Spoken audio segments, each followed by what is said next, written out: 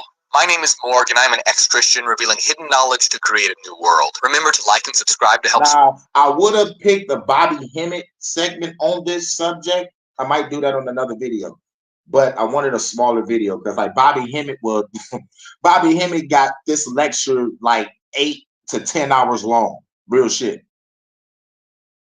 Shouts out to Jada Mindset. What's good?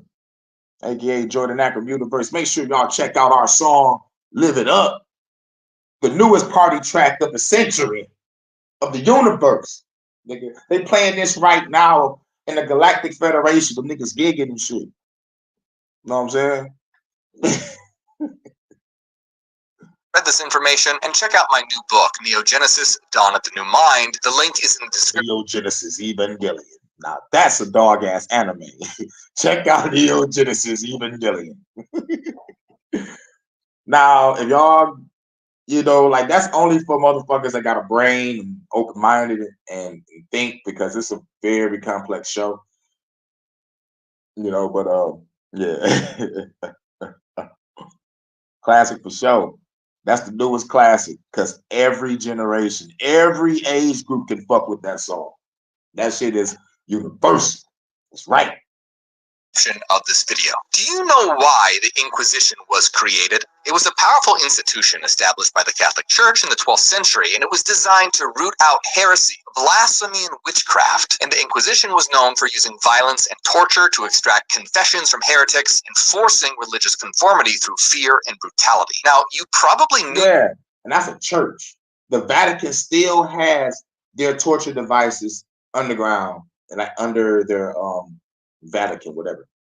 They still have the torture devices. What the fuck you still got them devices for?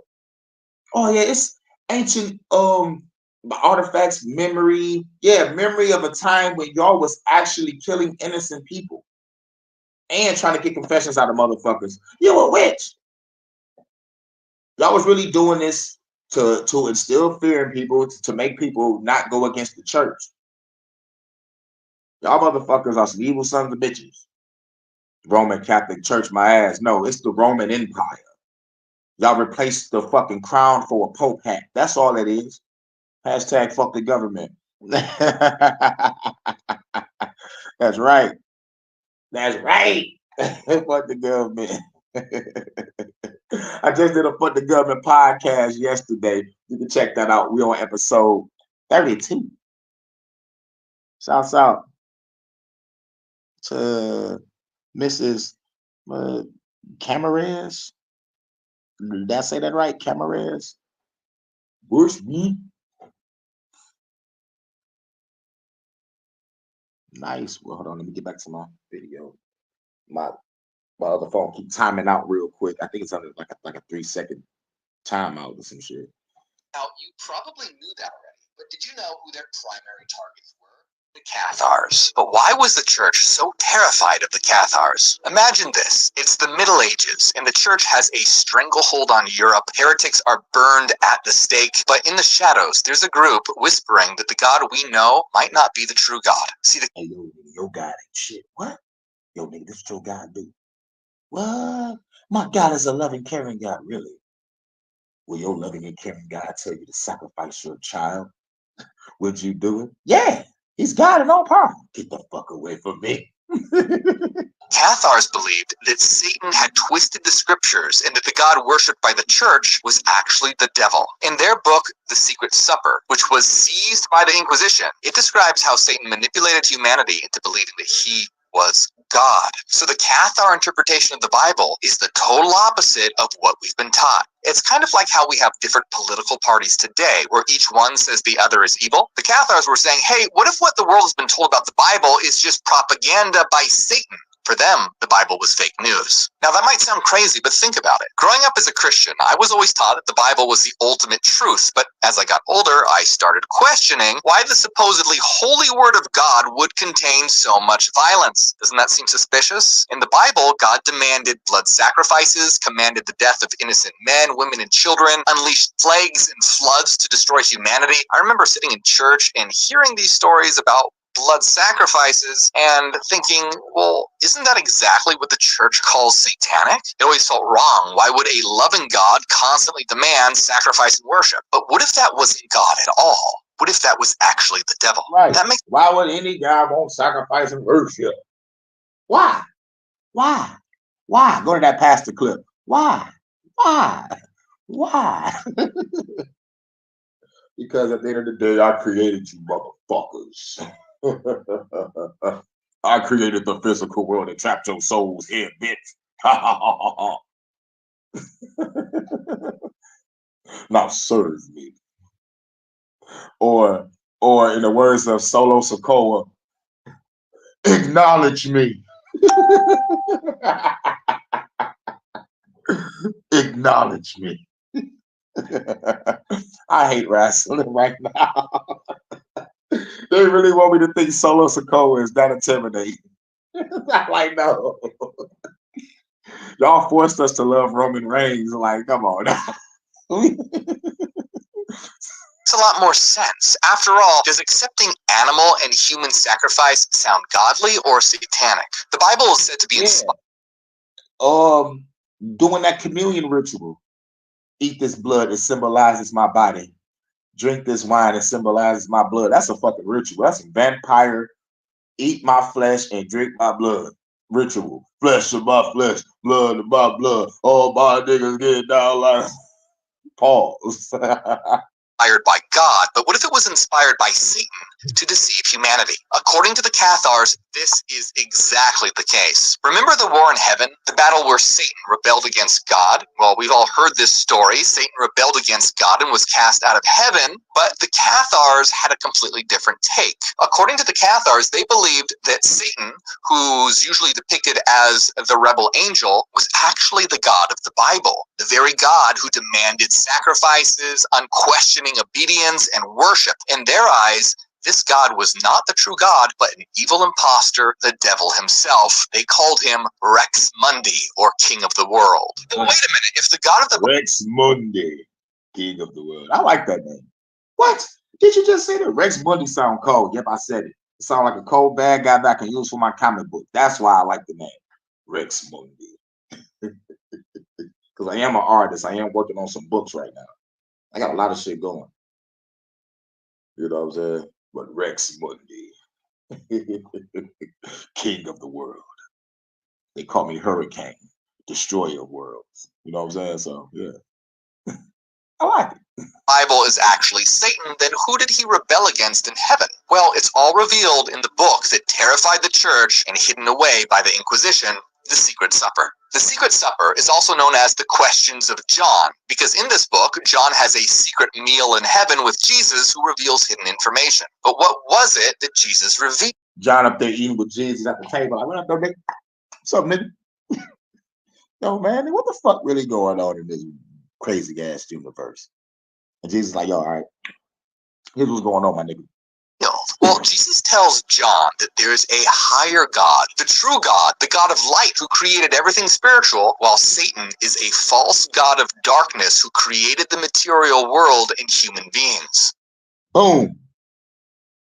Which connects to the Gnostic scriptures.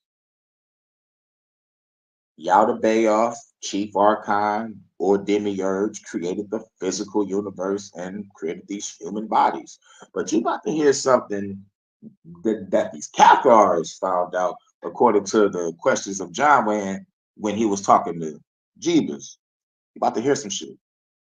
But hold on, how did Satan create human beings? Well, he couldn't create anything spiritual. He could only make the material bodies. But the bodies needed a soul. Otherwise, boom. Now, also connects with the Gnostic scripts. Shouts out to Look Within. In the Gnostic scripts, Yaldabaoth, along with angels and demons helped create the physical construct, our body, but our bodies couldn't move. So Sophia, which is the mother of all, that created Yaldabaoth, found some type of way to breathe life into us through him. So when we were created, let's just say we were created and we was better, better than the motherfuckers that created us. So then they did some shit and put us in a physical body. Well, another physical body. I guess we was stronger before. I'm not really sure. This had to have took place in another dimension, because in the Adam and Eve secret books, it's like Adam was created, and then once he was created, they was like, oh shit, he a bad motherfucker. Let's put this nigga in a physical body and take away his memories. So I'm like, whoa. You know what I'm saying? Like, there's a lot of shit in the Gnostic scriptures, like, man, this shit is crazy. But there's a lot of shit that also connects too. But the bodies needed a soul. Otherwise, they just lay there like lifeless dolls. So to give life to his creation, now you're about to hear some crazy shit. Satan trapped the souls of fallen angels in material bodies, which means that boom. Like what? According to the Cathars, you and I and everyone are actually fallen angels. The Secret Supper says, Satan commanded the earth to bring forth all living things, animals, trees, and herbs, and he pondered on making man to serve him. He took clay of the earth and made man like unto himself, and he then bade an angel of the second heaven to enter the body of clay. Of this body he took a part and made another body in the form of a woman, and bade an angel of the first heaven to enter into it. And the angels grieved deeply that they thus had a mortal form imposed upon them, and that they now existed in different forms. As angelic souls trapped in physical bodies, the question is it possible to escape? Well, according to the... Now, I'm playing God of War, the original God of War. From, not the original God of War. God of War 2018. When they put it on PlayStation 4. And you got to fight these Valkyries. Now, these Valkyries, it's maybe like one of the Valkyries I fought. After I defeat her, she like, what the fuck I'm doing in this physical form? I'm supposed to be in a higher realm. I'm not supposed to be in this form. And like most of them was angry and mad. Like, this is why the Valkyries was so fucking tough to defeat, because it's like, man, I'm trapped in this fucking body. This is a prison. So the first motherfucker I see, I'm swinging. So all these Valkyries was a beast. But yeah, it's like, I'll be mad too if I'm a heavenly fucking being being trapped in a physical body, which goes to like what most of us find out later on, that we live on a prison planet, trapped in a prison fucking body. And we all trying to use meditation and try to get the fuck up out this bitch. I'm this close to self-deletion. I know everything. I'm ready to go. Blah. And they be like, you weren't supposed to do that yet. Nigga, I found out everything. Yes, you found out everything, but you're supposed to live your life a little longer. Live these nuts, bitch. Where's my realm at? Hate this fucking planet. And which one of you bitches trapped me in a fucking body so I can beat y'all? But anyway, nigga, I'm not talking. When I go there, I'm just straight swinging. They're like, hello, sir. How you? Hi. Nigga, I'm pimp smacking niggas like Bernie Mac in the spirit world. I swear to God. Swear to me. I swear to me. As angelic souls trapped in physical bodies, the question is it possible to escape? Well, according to the Cathars, even death didn't release the soul from the prison of the material world, because they believed in reincarnation and thought that angelic souls were trapped in a cycle of rebirth in the material world, a concept that was considered heretical by the Catholic Church. And they could only escape from this cycle by rejecting the material world and realizing their true divine origins. Boom! Boom! Can I get another? Boom! That's a secret. That has to be a secret. It has to be a secret to not come back. You have to really be like, in my heart, my mind, my body, my spirit. I hate this fucking planet. I reject this planet. I reject this body. I reject all the bullshit in this shit. When I leave this shit, I'm not coming back to this shit. Fuck all this shit. Who writes this shit? So going back to cultures and religion, they say detach yourself from this world. That is the secret. Detach yourself from this world, and you will be all right. The Cathars practiced a ritual called the consolamentum, which was a form of spiritual baptism that they believed purified the soul, and this ritual was usually performed just before death, as it was believed to be the key to escaping the material world and returning to the realm of the true God. Woo! Now, Let's go back. Purified the soul, and this ritual was usually performed just before death. The Cathars practiced a ritual called the consolamentum, which was a form of spiritual Consolamenta. The consolamenta. The ritual before death. I'm doing a consolamenta now. Nigga, without even knowing it. Like I'm doing the ritual in my mind, body, and spirit. Like nigga, it's a seal. Like, yo, so as my soul, motherfucker, that nigga. Why y'all, man, I'm so fucked up right now, nigga. My fucking words jumbled up. What I'm saying is, I'm out this bitch. That's all I gotta say. Detached from this world. Facts.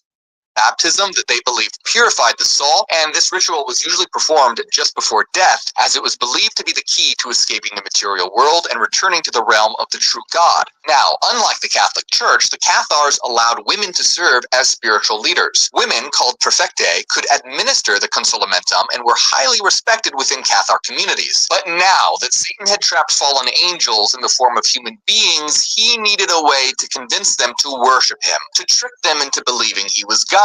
But how? The Secret Supper reveals that Satan began to have books written to deceive humanity. In the Bible, Enoch is a holy man who's taken to heaven without dying, but in the Secret Supper, Enoch is revealed to actually be a servant of Satan. The devil takes him up into the clouds and commands him to write books to fulfill his plan to brainwash humanity into believing that he's God. The Secret Supper says, Satan then commanded that Enoch be given quill and ink. Seating himself, Enoch wrote 76 books. These the devil bade him to take to the earth. What were these books about? They taught about blood sacrifices. Now remember, the Old Testament of the Bible is filled with blood sacrifices. Why would a loving God be so obsessed with sacrifice? That's crazy. Think about the story of Cain and Abel, where God rejects Cain's offering of vegetables and instead favors Abel's offering of a lamb.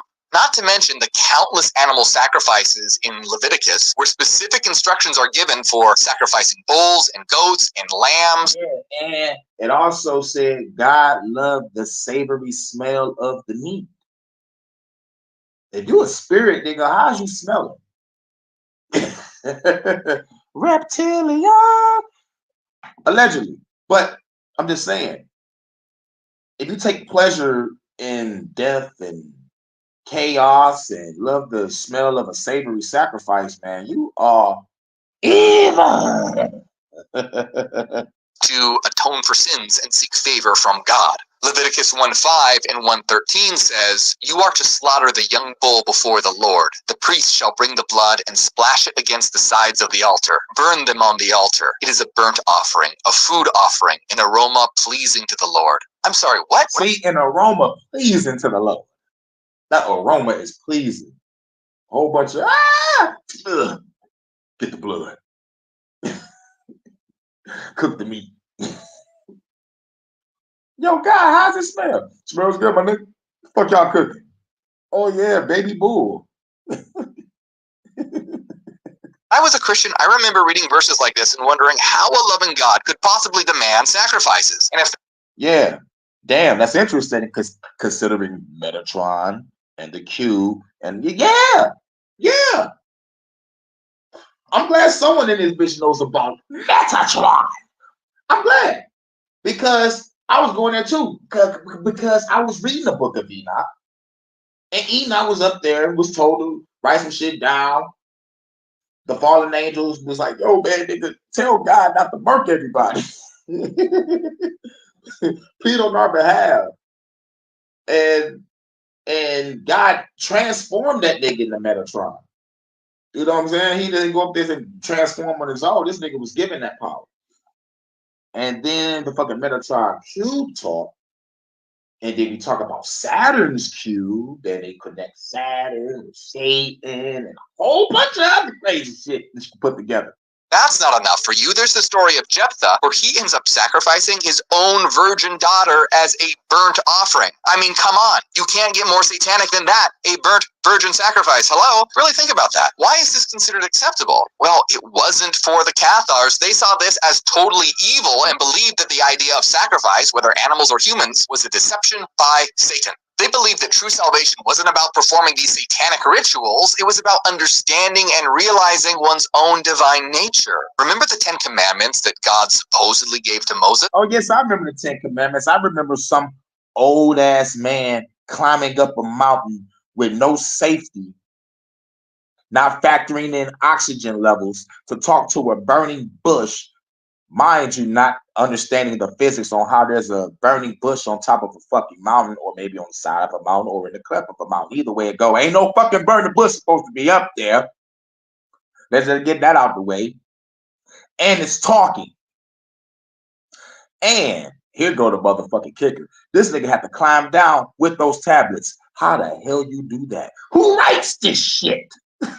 The Cathars believed that the devil tricked Moses and created them as a deception. The Secret Supper says, "And the devil revealed to Moses his divinity and bade him give laws to the children of Israel and lead them." But the devil's plan didn't stop at filling scriptures with deception and violence. He had to convince the world that he was God. How did he do this? By systematically brainwashing humanity. Let me explain. According to the Secret Supper, Jesus tells John that the devil deceived the world by declaring that he was the only God. The Secret Supper says, "And he, the devil, said to them, 'See you that I am God, and there is no other God beside me.'"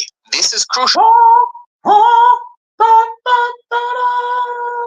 You get that same shit in the Gnostics when Yaldabaoth was talking to his angel. You know? So, or the demiurge, Archon, whatever, Yaldabaoth, he said the same shit. And this is why most Christians right now, it's like, he's the only true God. All the other gods are false.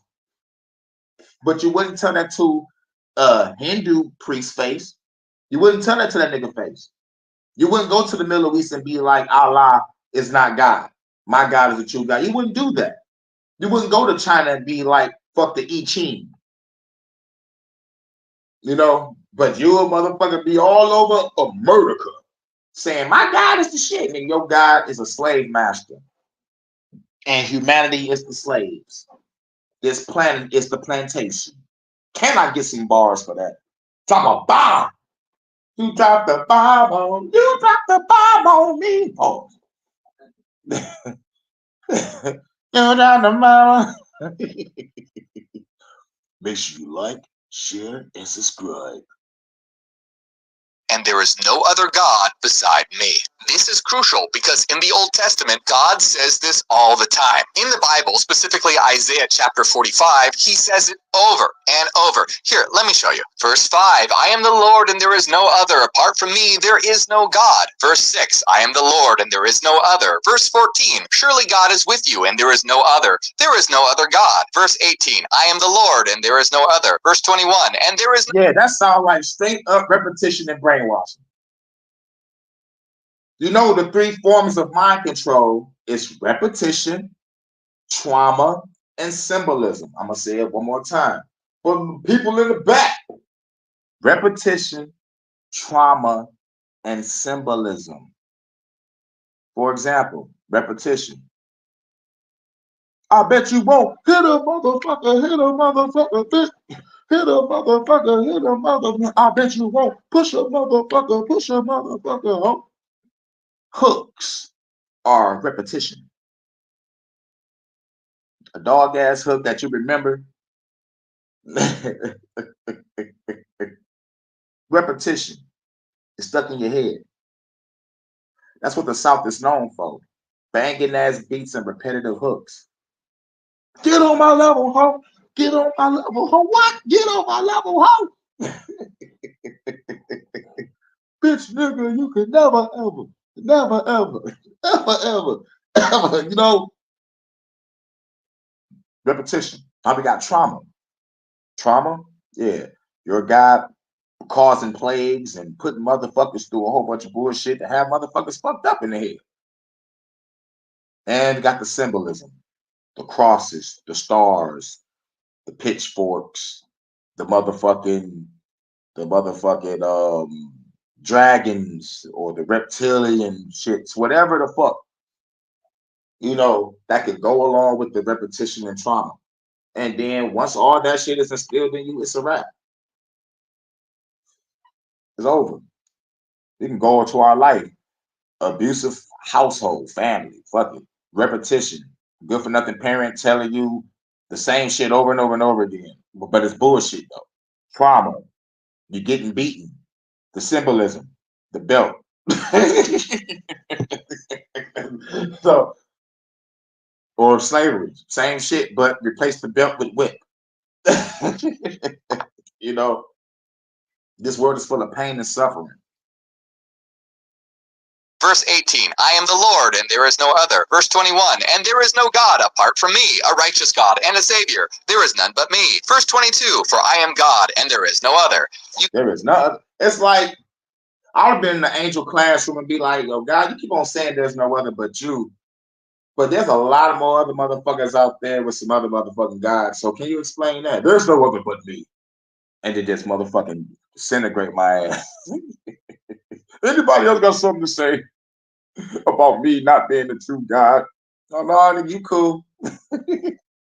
Get the idea, and that's just one chapter, so you get the picture. When I first read verses like this, I wondered why an all-powerful God would say this over and over again. It almost felt like overcompensating, like maybe he's trying to hide something. So according to the Cathars, the devil was the world's first catfish. But the question is, how does Jesus fit into all this? Isn't he supposed to be the son of God? Well, the Cathars believe that Jesus was the son of the true God of light, not the satanic God of the Bible. They believe that Jesus came to expose the devil's lies and to bring humanity knowledge about our true spiritual nature. In the Secret Supper, Jesus says, my Father sent me to this world to make manifest his name to men, that they might recognize the devil and his wickedness. Okay. According to Jesus, in the story of the Cathars, the true God of light didn't send Jesus to get murked. He sent him to come down and be like Alex Jones. As you can imagine, Satan wasn't very happy about this, and this is where the crucifixion comes in. The Cathars believed that Satan saw Jesus as a huge threat, and he could expose his lies, so he hatched a plan to have him crucified. The Secret Supper says, when Satan learned that I had come down to this world, he sent his angel to take 3 pieces of wood. These he gave to the prophet Moses for my crucifixion. This wood they have kept for me until the present. So the Cathars actually completely rejected the cross as a holy symbol. They saw it as an instrument of torture and part of the satanic plot to destroy Jesus. Yeah. And in the words of the comedian George Carlin, R.I.P., he said, motherfuckers is worshiping the dead baby hat on a stick. That right there is fucking hilarious. It's like, yo, this is not a good symbol to be symbolized. Like honestly, this is symbolized of the death of an innocent man. Well, this is the death of an innocent man, allegedly. and it's, how can I put it? It's kind of confusing on what I'm trying to say. But in my mind, it's like, why worship this shit? There's no evidence for it. And if there is, it's very vague.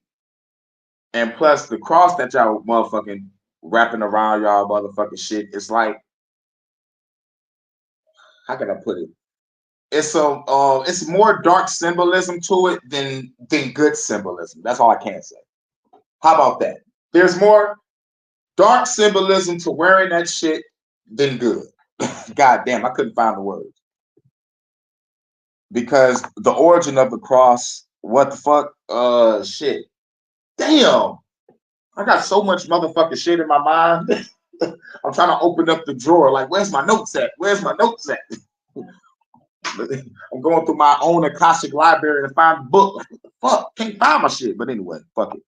They saw it as an instrument of torture and part of the satanic plot to destroy Jesus. But think about it. Wearing a cross around your neck would be like wearing a miniature electric chair. The cross is a symbol of execution. Some Cathars even destroyed the cross. The Cathar, Pierre Aufier, said, "Just as a man should with an axe break the gallows on which his father was hanged, so you ought to try and break crucifixes because Christ was suspended from it." Well, guess what happened to Pierre? He was arrested by an inquisitor and burned at the stake for heresy. So if the Cathars revered Jesus, why are his teachings in the Bible if it's the work of Satan? Well, the Bible is divided into two parts, the New Testament and the Old Testament. And have you ever noticed how different they are? They're almost total opposites. It's very different. Old Testament, God is a homicidal, genocidal maniac. New Testament, Christians are dying left and right, and they just telling you, just believe in Jesus, you'll be all right. Yeah, big fucking difference. The Old Testament is filled with stories of violence and wrath and strict laws and bloody sacrifices, where God's demanding obedience and punishing people and waging wars and demanding worship. And this, the Cathars believed, was the work of Satan, the false god who wanted to control and deceive humanity. But the New Testament is completely different. It's about love and forgiveness. And Jesus preached about... Shit, I read a lot of Christians being killed for no reason for believing in Jesus. Yes, it was about love and forgiveness, but Jesus was the only motherfucker speaking. Everybody else was motherfucking suffering. And even the disciples came to Jesus and be like, "Why are you speaking to these people in parables?" You're like, nigga, come on, man. Light, the true path to salvation, and that the kingdom of heaven is found within each of us. The Cathars believed that while parts of the New Testament had also been twisted by the influence of the false god, Satan, some of it still contained the true teachings of Jesus, the Son of the higher God of light, who came to reveal the path to enlightenment and liberation from the material world. So the Cathars believed that the material world was inherently evil because it was created by Satan, who twisted the scriptures to deceive humanity into believing that he was God. The Cathars believed that we're all fallen angels and saw human bodies as prisons for the soul, which was originally divine and pure. So the goal of life, according to the Cathars, was to escape the material world and return to the spiritual realm of the true God, and they saw Jesus as a messenger from the true God, helping humanity to remember their divine origins. Now, here's the important part. These beliefs might seem radical, and they were, but what if I told you that the Cathars weren't the only ones who believed this? That this knowledge is actually ancient. In 1945, buried near the tombs of Egypt, What I say, in 1945, when the shit was dug up, this is where we get the Gnostic scripts. Of ancient heretical books was found. These books, now known as the Nag Hammadi Library, were likely buried to hide them from the church, who tried to eradicate them completely. So what were these books? These books belonged to a heretical group of early Christians that existed long before the Cathars, known as Gnostics. Now, growing up, I remember hearing about agnostics, who are people who don't know if God exists or not, but the Gnostics were completely different. Gnostic comes from the Greek word gnosis, which means knowledge. So the Gnostics were the ones who know. But what did they know? The Gnostics emerged around 1,000 years before the Cathars, specifically during the 1st and 2nd centuries CE, and they set the stage for the Cathars' radical beliefs. They claimed to know the secret teachings of Jesus and formed secret societies where they taught his hidden knowledge. But what were those secrets? The Gnostics had many secret books, and one of them was similar to the Cathars' Secret Supper, and it was known as the Secret Book of John. You get I love that book. That's my favorite book. I reference that book all the time when I'm talking about the chief archon, Yahuda Bayoff. Yahuda Bayoff. My nigga Bobby Hemming be like the daughter, bro. Shouts out to Bobby Hemming. But yeah, your daughter, bro. That nigga sound like some motherfucking sound like some chicken broth you pour over your rice. Your daughter, bro. It, Jesus reveals secret teachings to John. Jesus reveals that there exists a hierarchy of divine beings known as eons, who are emanations from the true God of life. Eons or aeons. They are in the Final Fantasy game. I think it's Final Fantasy X. You know, these are gods that you can summon to help you fight your enemies. I love it. They changed the names of different Final Fantasy games. At first, it used to be called Guardian Force. Then it was called Edelons. Then it was called Aeons. Then it was called the shit. Like I played so many Final Fantasies, but the one that stand out is Aeons, Edelons, and Guardian Forces. Light, and that we're all divine pieces of this God. But there are also beings of darkness known as archons, or rulers, who trapped us in the material world. The first and most powerful archon was called the Demiurge, which means creator. See, the Gnostics believed that the Call that nigga Yao the Bayoff. That's what they say in the book. It's Yao the Bayoff, the Yao the Broth, Yao Bayoff. material world was the creation of this evil satanic being who was none other than the God of the Old Testament. Sound familiar? In the secret book of John, Jesus points out that the false God claimed to be the only God, but that he contradicted himself when he commanded that humanity worship no other gods because he's a jealous God. See, in the Bible, specifically Exodus 20:3-5, God says, "You shall have no other gods before me, for I, the Lord your God, am a jealous God." And Exodus 34:14 says, "Do not worship any other God, for the Lord, whose name is jealous, is a jealous God." Well, this sounds more like an abusive boyfriend than a loving God. In the secret book of John, Jesus points... Sounds more like a bitch to me. Y'all the Bayoff, Demiurge, Archon, whatever. You're going to catch these hands. I'm going to beat the motherfucking Y'all the Bayoff like Kratos was beating the shit out of Zeus. It's going to be in first person view. Man, how you going to see his fist? It's like, Zeus! out the big problem here. Jesus says, "The Demiurge said, 'I am a jealous God, and there is no other God beside me.' But by announcing this, he indicated to the angels who attended him that there exists another God. For if there were no other one, of whom would he be jealous?" According to the Gnostics, this dark satanic God screwed up by saying that he's a jealous God because he let it slip that there are other gods to be jealous of. And besides, why would a supposedly perfect God be jealous anyway? Sounds more like someone that needs therapy than a God. Exactly. Like I said, why would God be jealous of me? It lets me know. Rather be jealous of me or any other God. That means we are better than God. We know the secrets. We have uncovered the secret of this world, ourselves, and there's going to be a big revolt. I hope I'm not the only one that want to let God catch these hands. I hope I have a lot of spirits with me when I go to this mission. Don't be afraid. Don't be afraid. And if you are, watch a master at work. See, I was about to say a Black Dynamite line, but I don't remember the line. I don't want to fuck it up.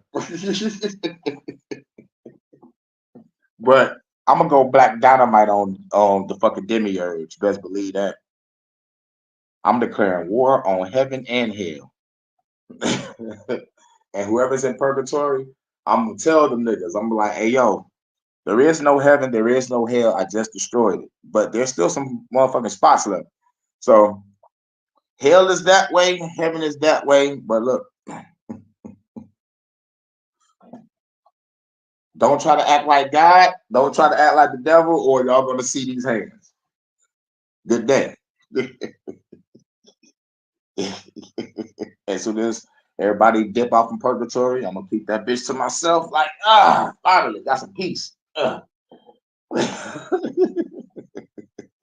gonna be directing souls. We all didn't go that way.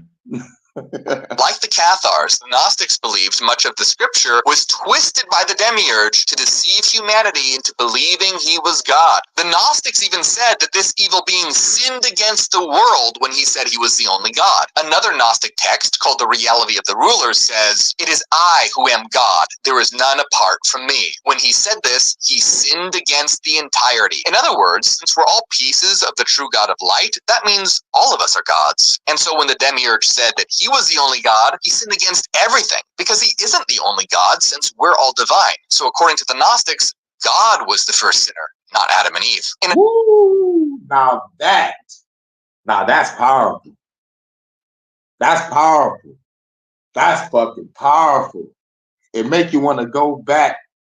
It make you want to go to the fucking Tigers and Euphrates River real quick, do a little ritual, and break some motherfuckers out they chains. Hashtag Azazel. People be like, "What the fuck you doing here?" I'm here to break you out. Don't you want to let God catch these hands? Do you know what I have done? Yeah, I know what you've done, but the nigga that created you done a lot worse. So it's either give me your power or I'm gonna just extract it from you. But I'm trying to have mercy and let you live so you can get your revenge. But since you want to be such a bitch, I guess I'll kill you here and take your power. Hello, Azazel. I am Hurricane.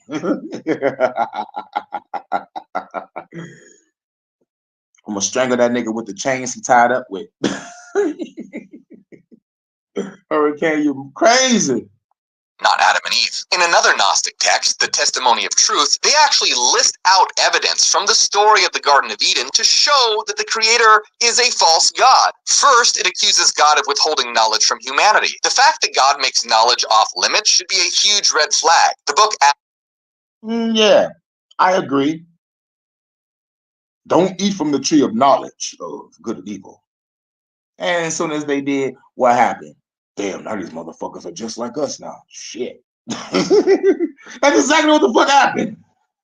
asks, why would God make knowledge forbidden? The Testimony of Truth says, but what sort is this God? First, he maliciously refused Adam from eating from the tree of knowledge. The book then goes on to show that God is a liar and is not all-knowing. See, after Adam eats from the tree of knowledge, God tries to find Adam and asks, where are you? Well, an omniscient, all-knowing God would already know where Adam was. The Testimony... Fucking hilarious. Niggas like... Yo, Adam, where you at? Nigga, get out your giant mode, go into your human form, or go into like a spirit human walking form and just walk through the garden and look for him. Or send some angels to scope the area. Like, but you like, yo, where you at? Yo, Adam. Yo, Adam. God ain't shit. Truth says, secondly, he said, Adam, where are you? God does not have foreknowledge? Would he not know from the beginning? It then calls God a malicious grudger because he casts Adam and Eve out of the garden, holding a grudge and never allowing them to return. The Testimony of Truth says, surely he has shown himself to be a malicious grudger. And what kind of God is this? See, the Testimony of Truth keeps saying, what kind of God is this? And of what sort is this God? Because the book is trying to get the reader to think logically and wake up to the fact that these aren't the actions of a good God, but of a villain, a tyrant, a devil. The Testimony of Truth goes on to say that those who hear the story of the Garden of Eden and don't realize the evil of this so-called God are blind. It points out how cruel this God is, even to those who serve him. Yeah. That is fucking deep. That's fucking deep. Hold on, I gotta show y'all something real quick. And then we're gonna go right back to the video. Hold on. What time is that? That's 18:25. All right, we're gonna go back to that real quick. I gotta show y'all something from Assassin's Creed about Adam and Eve. Assassin's Creed. Shit. God, I hate this fucking phone. And plus I got some big ass hands. So my fingers is hitting other buttons. besides the other shit. All right, here we go. It's 38 seconds. So, you know. Now,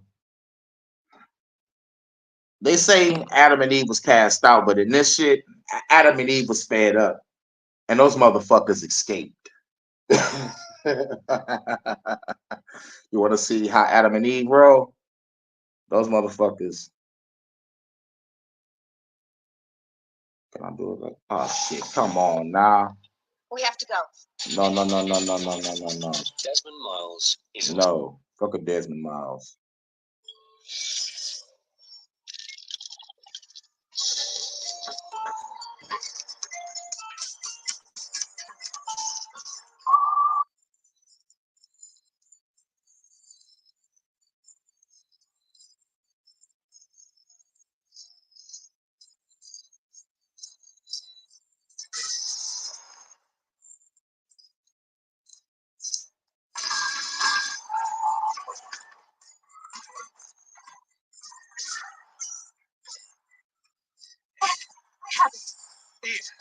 Look out! They like, nigga, fuck God, we out this bitch.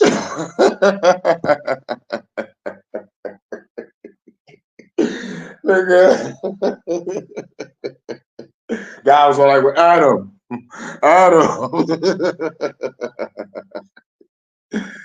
All right, what was that? 1827.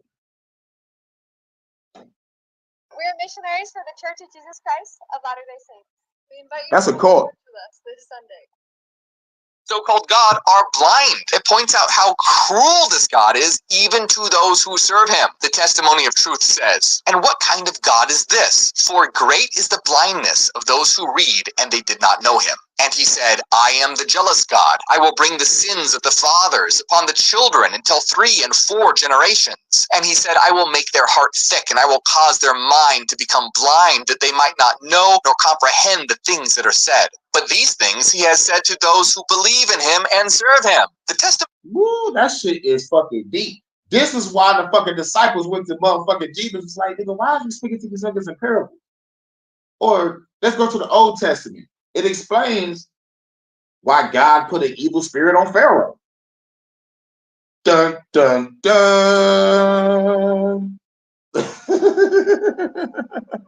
Testimony of truth is shouting to the reader, how can you read the story of the Garden of Eden and think that God is the good guy? Hello? This false God is literally making knowledge forbidden. I remember when I came across the Gnostics, it was incredible. Here were people who were pointing out the same things that I had been thinking when I was a Christian. They weren't just accepting what they were told, they were questioning it, challenging it, and looking for deeper hidden truths. I also remember wondering why the message of Jesus was so different from the God of the Old Testament. So, according to the Gnostics, how does Jesus fit into all this? Well, like the Cathars, the Gnostics believed that Jesus was a messenger from the true God of light, not the demiurge, but that this message was twisted by his disciples. In fact, the Gnostics saw the disciples of Jesus as being totally evil. They claimed that the disciples didn't understand Christ's message and worshipped the demiurge. And this is why Paul's doctrine is on that bullshit, on like, do whatever the fuck you want in your mind, but like repent with your heart.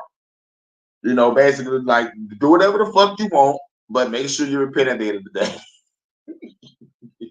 This is why most Christians are fucked up now. This is why nothing changes in their life or in the community. Rather it's the hood community or motherfucking church. The only thing the church getting is the motherfucking money. And they're flourishing and getting bigger and expanding while the hood becomes worse and decrepit. You know, it's like it's real fucked up. And it makes a lot of sense.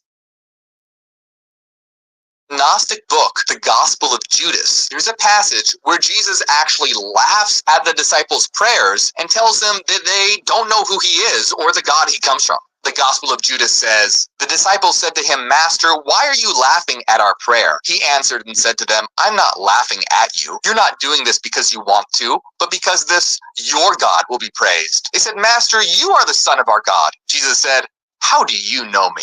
Truly, I say to you, no generation of the people among you will know me. When his disciples... That's cold-blooded.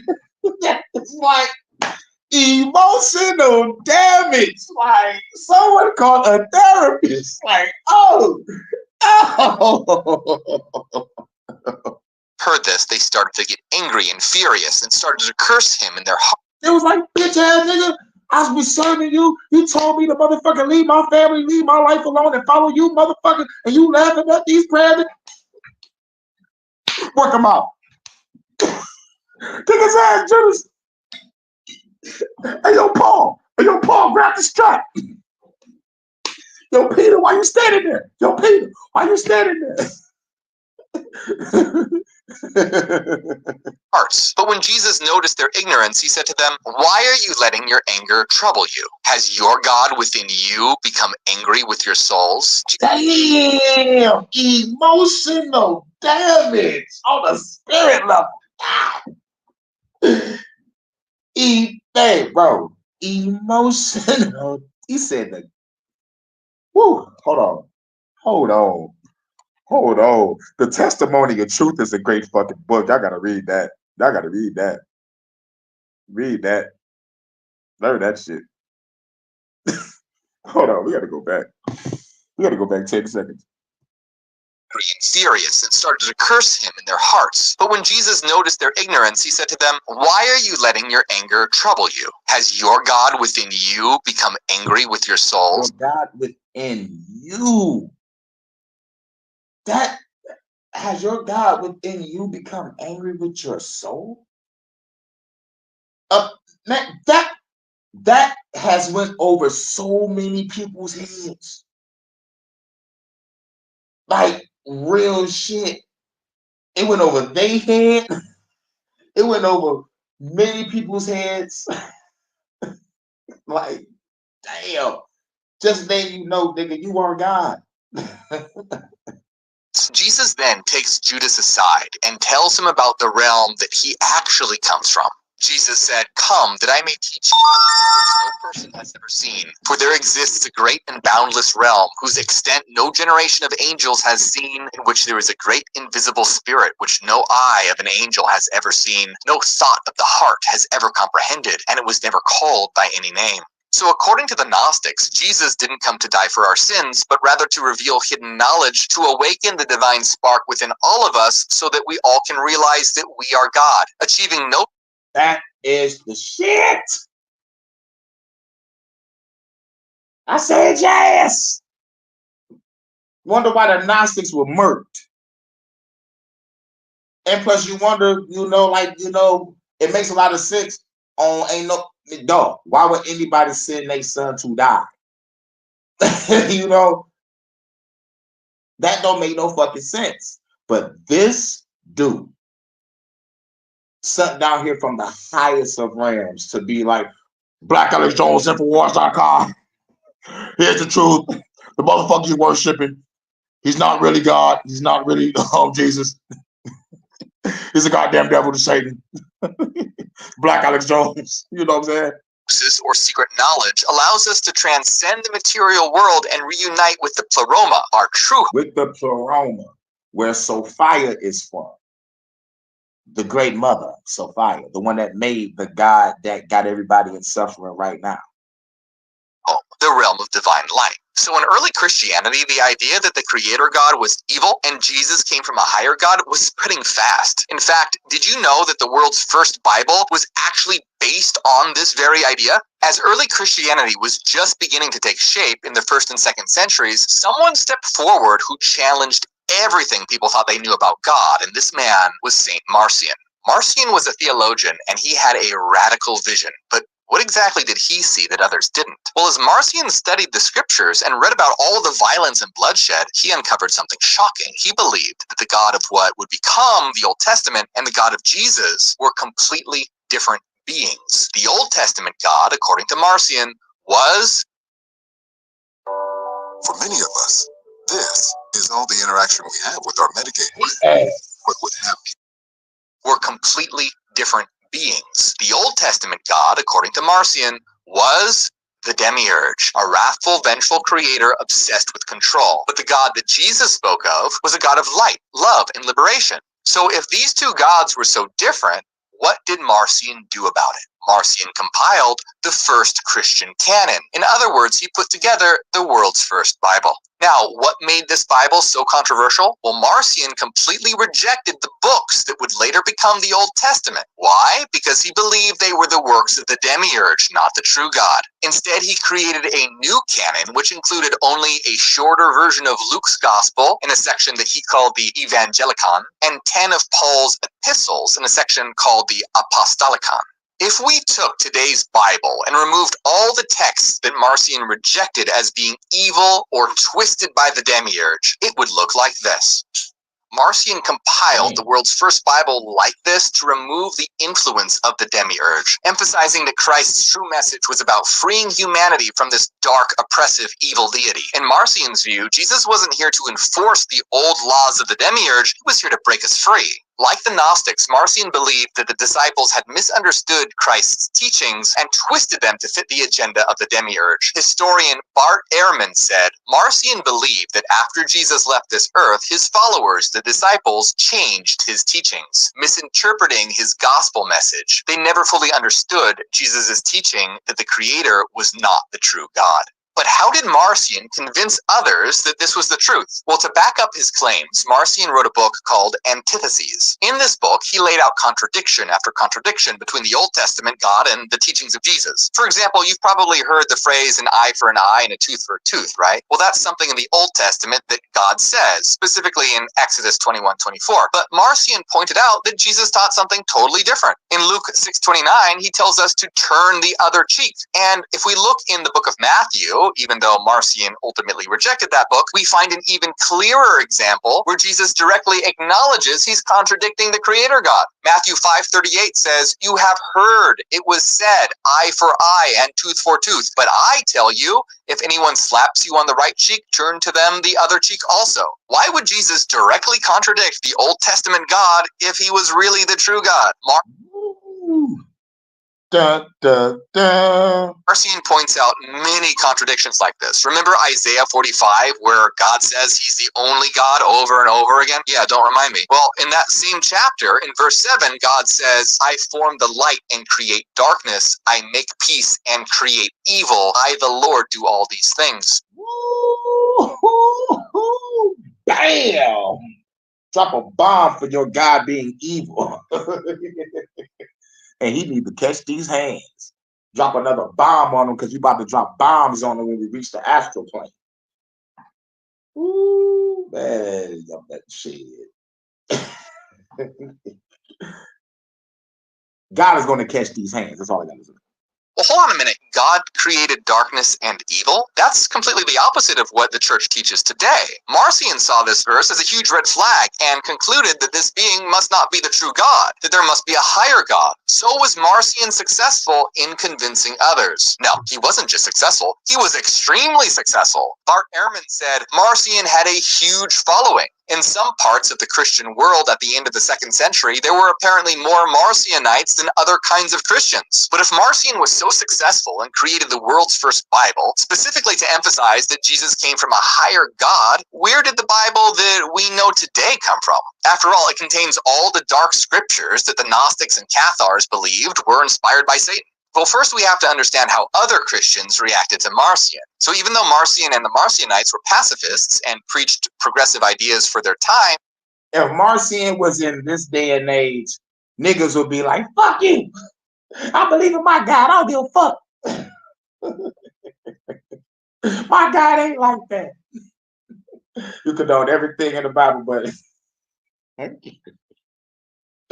good, man. I ain't even gonna say it, but let's just say the Christians that are brainwashed now, they will probably fucking try to burn Marcion at the stake, or probably try to get him deplatformed and canceled. such as equality for women, a lot of the church leaders saw them as a threat. Tertullian and Irenaeus spoke out against Marcion and his teachings, and St. Polycarp even called him the firstborn of Satan. Ultimately, See? This is how the Christians felt in their community in his time. They called him the firstborn of Lucifer. Early Christian church declared Marcionism a heresy, and his followers were persecuted and forced to go underground while Marcion's works were burned. So, bam. Woo! Ain't that a bitch? Burnt his work, forced his followers underground. See, this is why I don't want to say it. Fuck it. Some of these brainwashed Christians gonna have to catch those hands too, because they go as far as to killing for their Lord. So don't you think we're gonna have to take it to the extreme too, when the shit is the fan and they get brainwashed by Project Bluebeam and actually really think that shit is in the sky, and people like us will be like, nigga, that's a fucking hologram. They're gonna want to rip our fucking throats out. So I just say, prepare for the battle. They did this great divide and conquer strategy, man.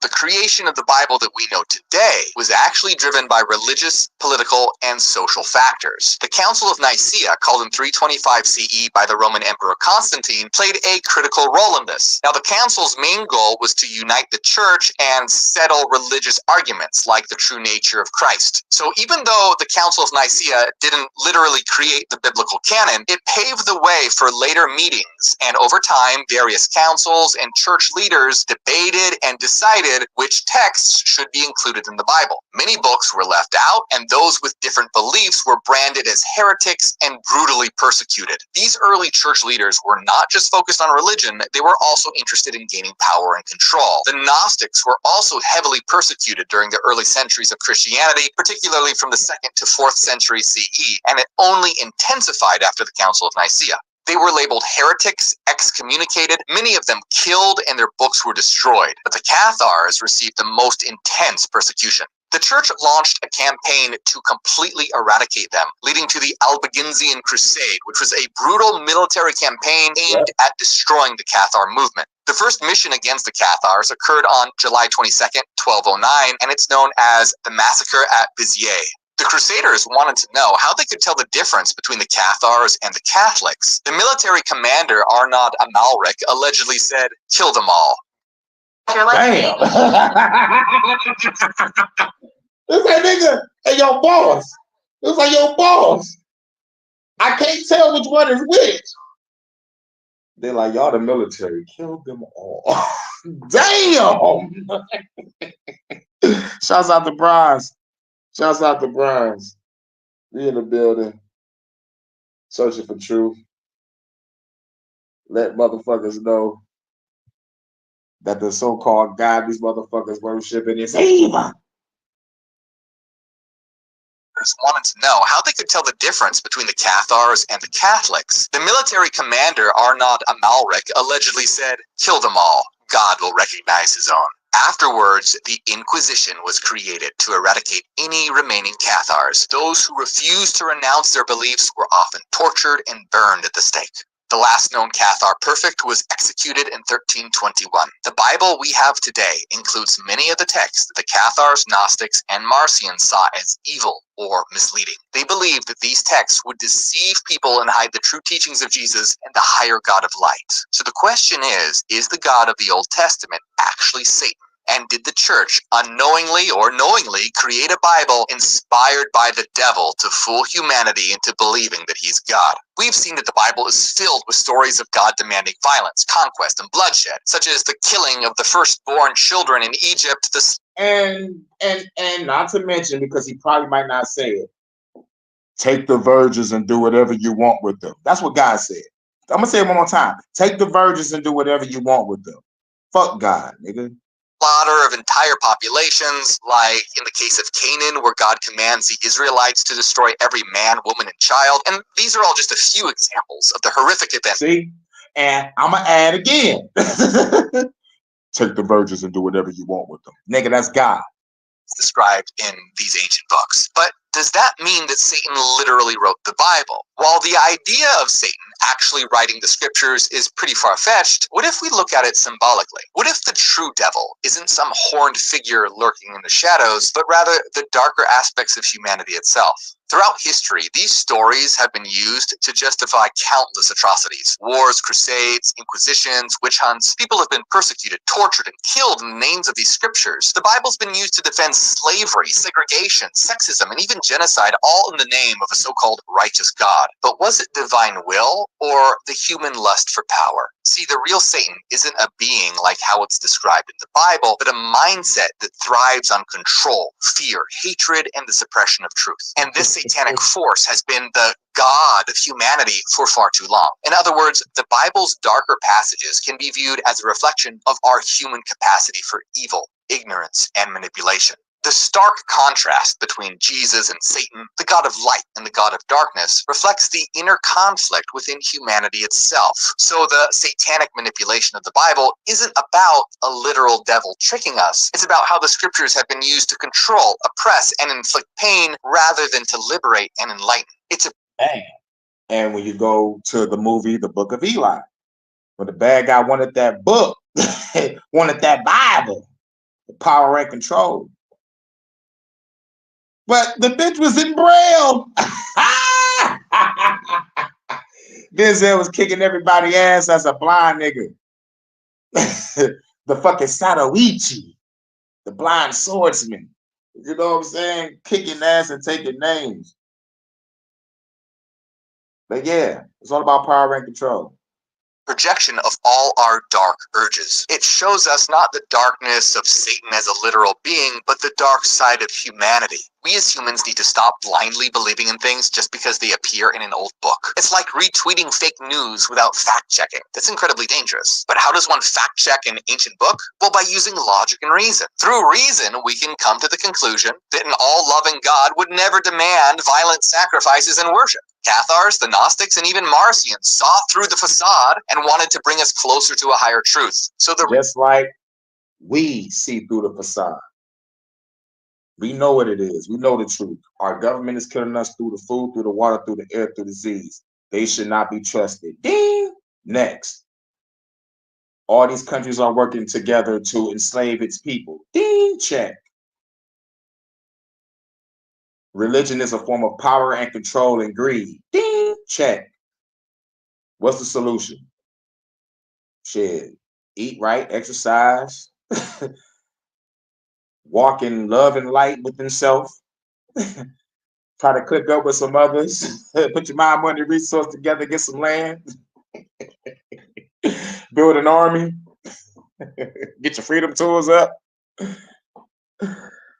And get ready to motherfucking break out the matrix. You know what I'm saying? Break out the matrix. Hashtag prison break.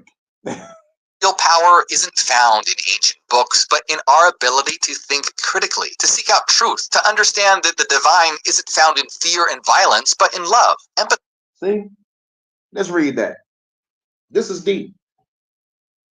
It say the real power isn't found in ancient books, but in our ability to think critically, to seek out truth, and to understand that the divine isn't found in fear and violence, but in love, empathy, reason, and wisdom. Message. That's the message of the day.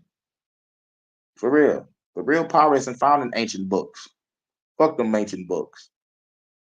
But the ability to think critically, seek out the truth, and to understand, overstand, understand, understand that the divine isn't found in fear and violence, but in love, empathy, reason, and wisdom. We know this. We feel this. This resonates with you. This resonates with me. We have overcame this prison planet. I think when we leave this bitch, we're not coming back. I think this is our motherfucking last go around on this planet, for sure, for sure. Because I don't think we are attached, you know, because we're growing more attached. I mean, we're detaching more from this world every fucking day because the shit we see on the news, the shit that we don't want to engage with in life and in social media, this is like just like everything. We just don't want to be bothered with any of this shit. It's just like, nigga, fuck this shit. But everybody going crazy. This is why the shamans, gurus, and masters left the fucking towns and villages and went to the middle of nowhere to have peace and fucking quiet. It's like, y'all want to seek out truth, nigga, y'all find me. Y'all better walk 1,000 miles. Violence, but in love, empathy, reason, and wisdom. We need to really think about our beliefs, question the stories we've been told, and look for a deeper understanding of the divine in ourselves that goes beyond fear and dogmatic rules. So how do we do this exactly? We have the ability to reinterpret these texts in ways that promote kindness, empathy, and understanding, and to absolutely reject the parts that are hateful, divisive, and ignorant. It's important to remember that the power of any book isn't in its literal words and stories, but in how those words and stories inspire us to live better lives, love, and seek the truth. Remember that the power to inspire to live better lives, like the story of Samson. Fellas, stop telling these females all your secrets. Please. You're going to end up like Samson. You're going to wake up and be like, Samson, the hood niggas are upon me. And they're going to come in there and they're going to set your ass up. Delilah was a setup girl. That's one of my favorite stories in the Bible. Like, fellas, stop telling bitches your secrets and listen to your parents. When your parents will tell your ass, your mother and father, they tell you, don't hang with that Philistine bitch. Take away Philistine bitch and be like, do not hang with that thought pocket. And you be like, but Ma, she's beautiful and I love her. And they just leave your ass on, all right, nigga. But mind you, Samson was fucking all the hoes in the hood.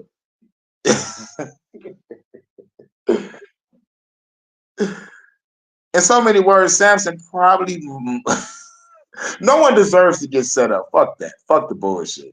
But what Samson should have did was listen to his parents.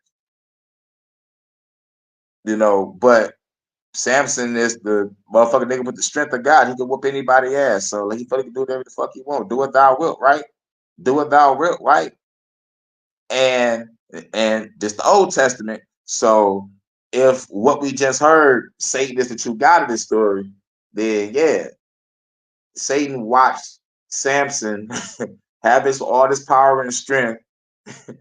He knew he was gonna tell the fucking secret. Probably put the spirit in him to tell the secret to the bitch. You know, oh man, this shit is bad. This shit is bad. Just going back to all the other stories, it's like, damn.